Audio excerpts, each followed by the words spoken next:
नमस्कार, आप सभी का हार्दिक स्वागत है। आइए सुनते हैं सावन मास महात्म्य अध्याय 16 शीतला सप्तमी व्रत का वर्णन एवं व्रत कथा। ईश्वर बोले, हे सनत कुमार, अब मैं शीतला सप्तमी व्रत को कहूंगा। श्रावण मास में शुक्ल पक्ष की सप्तमी तिथि को यह व्रत करना चाहिए। सर्वप्रथम दीवार पर एक वापी का आकार बनाकर अशरीरी संज्ञक दिव्य रूप वाले 7 जल देवताओं, 2 बालकों से युक्त पुरुष त्रय संज्ञक नारी, एक घोड़ा, एक वृषभ तथा नर वाहन सहित एक पालकी भी उस पर बनाएं। इसके बाद 16 उपचारों से सातों जल देवताओं की पूजा करनी चाहिए।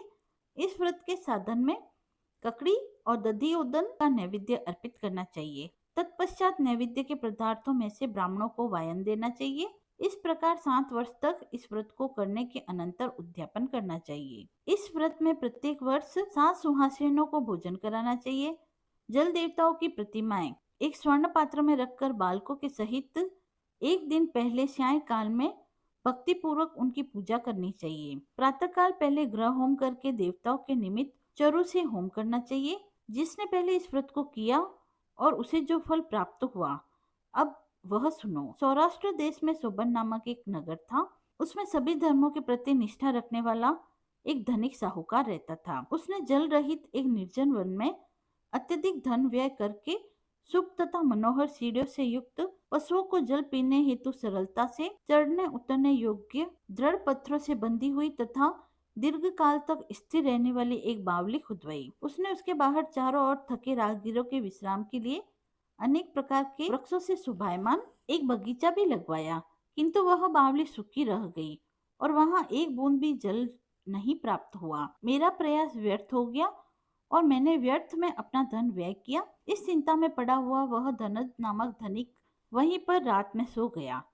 तब उसके स्वप्न में आकर जल देवता ने उससे कहा कि हे धनद, जल के आने का उपाय सुनो। यदि तुम हम लोगों के लिए आदर पूर्वक अपने पौत्र की बलि दोगे तो उसी समय तुम्हारी यह बावली जल से भर जाएगी। यह स्वप्न देखकर घर आकर धनिक ने अपने पुत्र को बताया।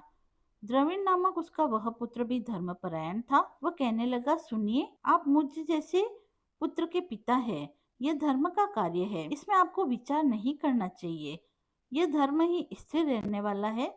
पुत्र आदि तो नश्वर है, अल्प मूल्य से महान मूल्य प्राप्त हो रही है, अतः यह खरीदारी अति दुर्लभ है।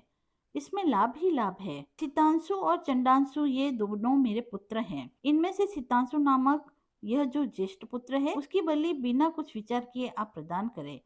किंतु हे पिताजी, स्त्रियों को यह रहस्य किसी भी प्रकार ज्ञात नहीं होना चाहिए। उसमें उपाय यह है कि इस समय मेरी पत्नी गर्भिणी है, उसका प्रसव काल सन्निकट है और प्रसूति के लिए वह अपने पिता के घर जाने वाली है। वह कनिष्ठ पुत्र भी उसके साथ जाएगा। हे तात, उस समय यह कार्य निर्विघ्न रूप से संपन्न हो जाएगा। पुत्र की यह बात सुनकर पिता उस पर बहुत प्रसन्न हुए और बोले, हे पुत्र, तुम धन्य हो और मैं भी धन्य हूँ जो कि तुम जैसे पुत्र से पुत्रवान हुआ हूँ। इसी बीच उस सुशीला के पिता के घर से बुलावा आ गया और वह जाने लगी। ससुर तथा पति ने कहा कि यह ज्येष्ठ पुत्र हम लोगों के पास रहेगा, तुम इस छोटे पुत्र को ले जाओ। इस पर उस साध्वी ने पति और ससुर की आज्ञा को मानकर वैसा ही किया। उसके पश्चात उसके चले जाने पर उसके पिता व पुत्र ने उस बालक के शरीर में तेल का लेप करके भली बातें स्नान कराकर सुंदर वस्त्र तथा आभूषणों से अलंकृत करके पूर्वाषाढ़ा और शतभिषा नक्षत्र में उसे प्रसन्नता पूर्वक बावली के तट पर खड़ा कर दिया और कहा कि बावली के जल देवता, इस बालक के बलिदान से प्रसन्न हो।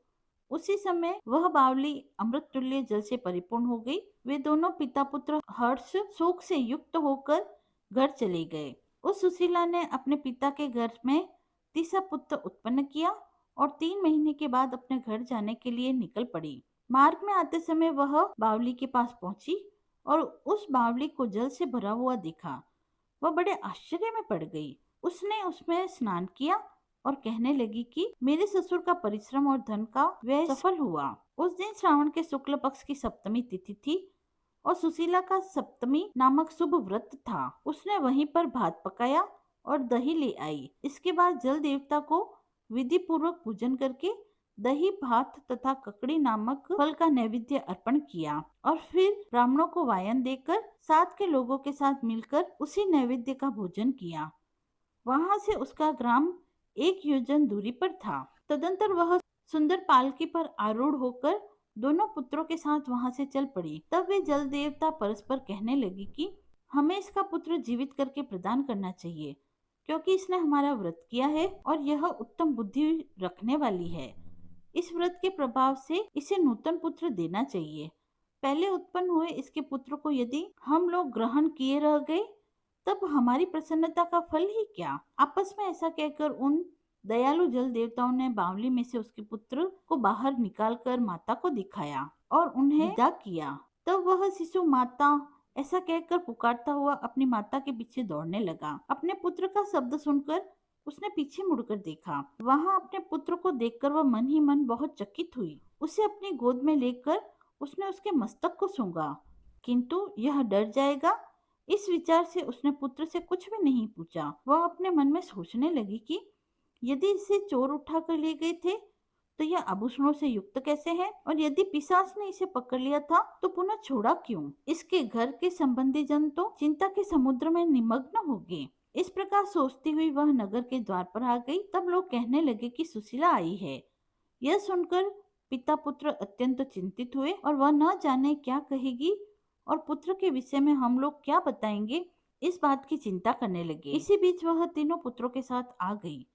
तब ज्येष्ठ बालक सितांशु को देखकर सुशीला के ससुर और पति घोर आश्चर्य में पड़ गए और बहुत आनंदित भी हुए। वे बोले, हे सुचिस्मते, तुमने कौन सा पुण्य कार्य या व्रत किया है। हे भामिनी, तुम पतिव्रता हो, धन्य हो, पुण्यवती हो। इस शिशु को मृत हुए तो 2 माह बीत गए और तुमने इसे फिर से प्राप्त कर लिया, तथा वह बावली भी जल से परिपूर्ण हो गई। तुम एक पुत्र के साथ अपने पिता के घर गई थी और 3 पुत्रों के साथ आई हो। हे सुचिस्मते, तुमने तो कुल का उद्धार कर दिया। हे सुबानने, मैं तुम्हारी कितनी प्रसन्नता करूं। इस प्रकार ससुर ने उसकी प्रशंसा की, पति ने उसे प्रेम पूर्वक देखा और सास ने उन्हें आनंदित किया। तत्पश्चात उसने मार्ग के पुण्य का समस्त वृतांत कहा। अंत में उन सभी ने मनोवांछित सुखों का उपभोग करके बहुत आनंद प्राप्त किया। हे वत्स, मैंने इस शीतला सप्तमी व्रत को आपसे कह दिया। इस व्रत में दधियोदन शीतल ककड़ी का फल और बावली का शीतल जल होता है और इसके देवता भी शीतल है। अतः शीतला सप्तमी का व्रत करने वाले तीनों प्रकार के तपों के संताप से शीतल हो जाते हैं। इसी कारण से यह सप्तमी शीतला सप्तमी नाम वाली हुई है। इति श्री स्कंद महापुराणे ईश्वर सनत कुमार संवाद में श्रावण मास महात्म्य में शीतला सप्तमी नामक 16वां अध्याय समाप्त हुआ। यदि आपको यह पसंद आया हो तो आप कमेंट बॉक्स में हर हर महादेव लिखकर अपनी भक्ति को व्यक्त करें। मिलते हैं अगले वीडियो में, तब तक के लिए धन्यवाद।